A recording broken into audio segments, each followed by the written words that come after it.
for FTA drivers behind the line. Let's kick this thing off in 3, 2, 1, go.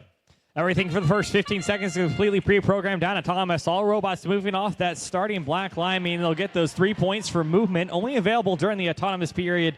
Teams next need to score a game piece anywhere on the reef. Both teams appear to successfully have done so, so we should see both of those with those ranking points for the autonomous period.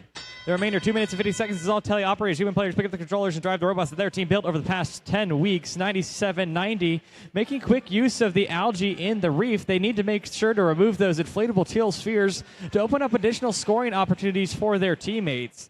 34-52, the Green Engineers. When we last saw them on the field play, their cone on the front part of their mechanism was detached. They've seemed to reattach that, and that is providing additional scoring opportunities for them on their reef. It allows them to pick up a game piece at one orientation, flip it over, and prepare for placement on the reef. The higher you place, the more points your team will get in the face. We're looking at 28-67. That's Elk Logics. They're placing on the lower part of the reef down in that black trough area, also known as level 1. Each of the game pieces there were 2 points for their alliance. Scores currently 39-29 in favor of your Red Alliance, but just under 90 seconds remaining in the match to change that. Team 720 fixed gears as a new sled-based design. No movement necessary as they pick up game pieces from that elevator, ankle it slightly just a little bit to get that gravity assist, and then they're able to sloop it onto that reef station. The reefs are made out of those purple branches. 34-52 Green Engineers successfully placing on the top part of their L4 branch, worth 5 points for their alliance.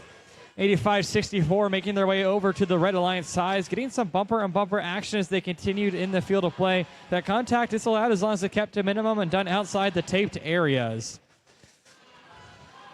Red Alliance continue to place on their coral station. Blue Alliance doing it for hand. 49-54 are your scores. Only a 5-point difference between the teams. That could be a coral placed on the top part of L4, that highest branch, or it could be a couple of those algae scored in the processor or in the barge. Time continuing to wind down as we near that 20-second mark. We'll hear that sonar ping.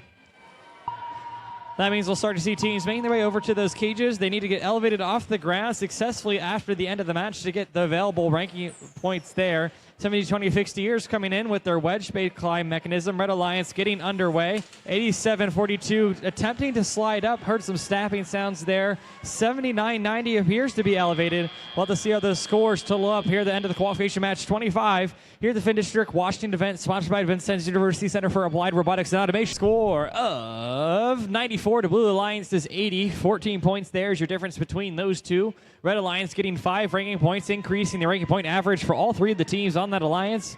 Blue Alliance not walking away empty-handed for their work in autonomous. They're still going to get 1 there, but not quite enough to win the match. Stick tight for qualification match 26.